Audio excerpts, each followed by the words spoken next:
is all wrong. I shouldn't be up here. I should be back in school on the other side of the ocean. Yet you all come to us young people for hope. How dare you? You have stolen my dreams and my childhood with your empty words, and yet I'm one of the lucky ones. People are suffering, people are dying, entire ecosystems are collapsing. We are in the beginning of a mass extinction, and all you can talk about is money and fairy tales of eternal economic growth. How dare you? Do you feel addressed by her? I mean, should you? And for what type of companies are you all being creative?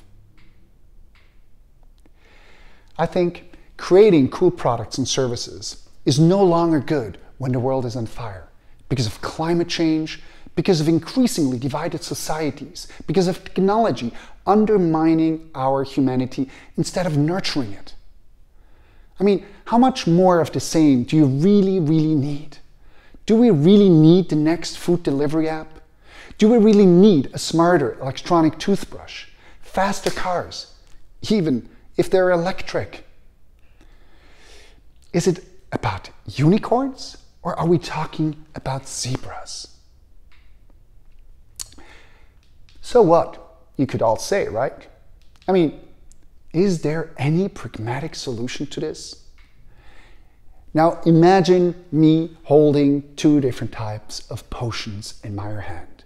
Here's potion A, and it's about revoke, it's about renounce, it's about sacrifice. Yes, stop consuming. Stop the chase for the next big thing, the next better thing, just in the spirit of relentless growth. Difficult to comply, yes. And politicians even tell us, wow, this is impossible to communicate. Nobody will accept. I mean, ask yourself, would you resign from your beautiful Apple product lines, be it a laptop or iPad, phone? What about vacations to Bali? No more? Let it just be Mallorca? No more either? Well, interestingly enough, there seems to exist a paradox in here. I would like to tell you a little bit about it. It's called the Easterline paradox. It was established by Richard Easterline, a professor of economics at the University of Pennsylvania back in the 70s of the last century. Now, he was studying happiness data and economics and made some interesting and striking coverings. He found out that basically, while happiness rises with the revenues or income that is increasing in the private sector, so the more you actually earn, the happier you get, there is a certain point in time that he observed in many different developing countries and developed countries that suddenly that growth in happiness is not happening anymore. We actually earn more, but happiness is stagnating. Actually, it's even worse. In some cases, like the United States today, happiness is on decline despite more wealth in the private sector.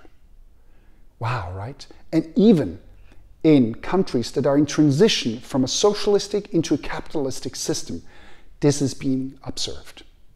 Now, I ask you, why should we then own more if it doesn't make us happier? And we all know it's not so good for the environment.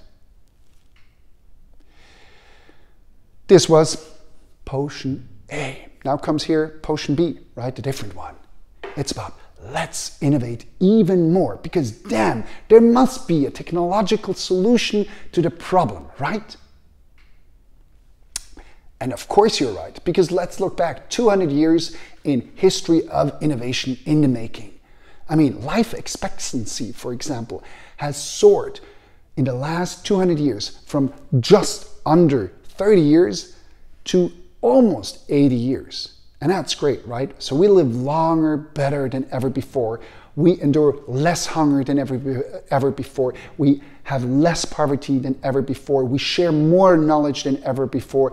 And if you look at democracy, when in 1816 only 1% of humanity was living in a democracy, today we're at way over 50%.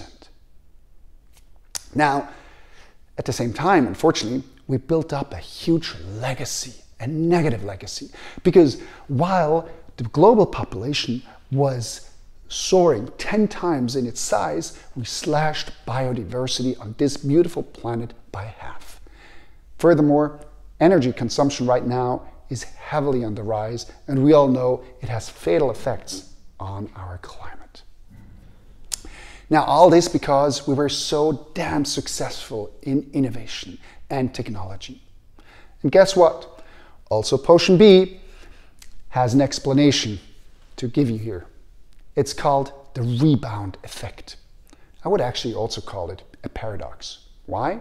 Because it describes that as through innovation we increase efficiency, it actually does not lead in savings of resources, but in an increase of consumption.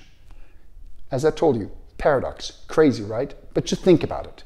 Now that we enter into 5G era, where we have more bandwidth, and actually 5G promises to use less energy per data package. The problem is, well, now we consume 24/7 Netflix and other high demand datas. Think about it, right? So actually, we're going to increase energy. The same goes for whoever of you is driving an SUV or a stronger sports car.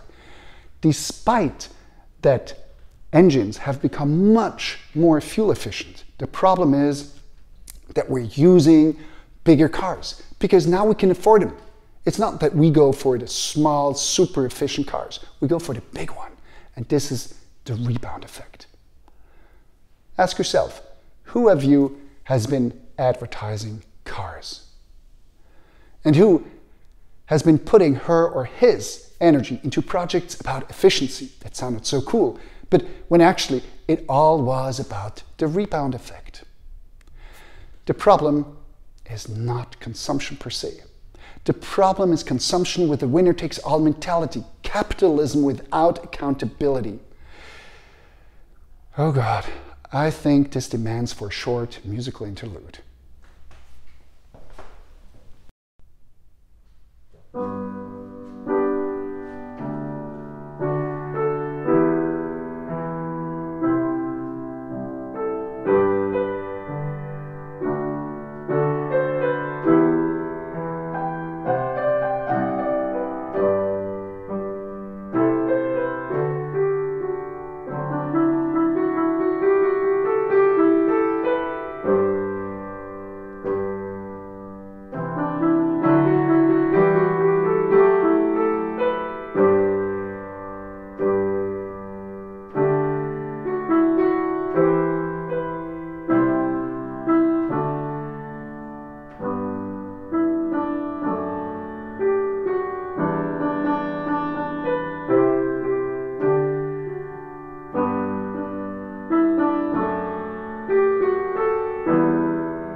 What's next, Karel, you will ask? Well, we cannot fix the problem with the same processes and methods that created them in the first place, can we? And what if we acknowledge that human-centricity is a catalyst that accelerates and amplifies these very critical patterns? What if we deny that human beings are so exceptional? What if we stop speaking and listening only to ourselves? Or as New Zealand's anthropologist Annie Galloway states, let's design for more than human worlds. And I think we literally need to recode innovation. Because when designers center around the user, where do the needs and desires of the other actors in the system go? The lens of the user obscures the view of the ecosystem it affects. This is why I personally took action, and I'm reveling innovation as it stands today. I've uncovered 3 very important steps to do this over time. The first one, of course, is start with oneself. So I started with myself, saying that I need to shift from fixing things, short-term fixings, to caring, inspired by the futurist and speculative designer Anab Jain. And she stated once that when we foreground the idea of care, it inherently embodies the idea of fixing, building, making. All these are necessary to take care of that very particular things that we love, right? Like persons and trees and insects and birds and animals, the us, them, everyone. The second point is to rebel not only yourself, but actually the company you are working at or for. And I think that we need to shift there from planning, from strategizing, into gardening. As well there, I got inspired by a beautiful human being, Deborah Choi, who is a female entrepreneur from Nigeria and founder of the Berlin startup company Horticure. She deals a lot about the relationship between humans and plants. And she gave me 3 really important advices on how to change companies, how to actually rebel against the existence of today, which is, first, look at the origin. It's important. Where are you as a company coming from? What is your climate you're best evolving in? And of course, you need the right orientation. Second part was, she stated that too much of everything or anything is actually no longer good. It's even deadly. So we as companies or in companies need to become way more moderate.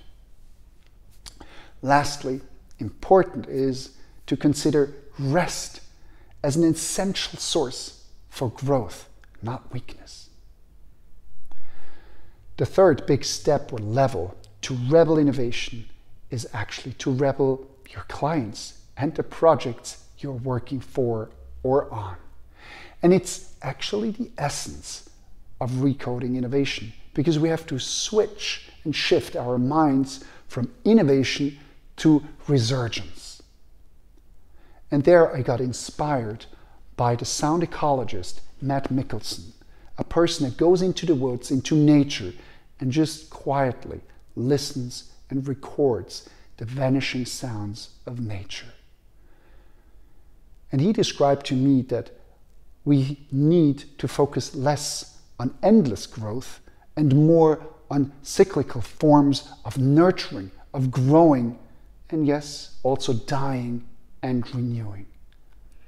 Simply put, think of natural wildfires. What has been destroyed by them is usually the fertile base for the next generation.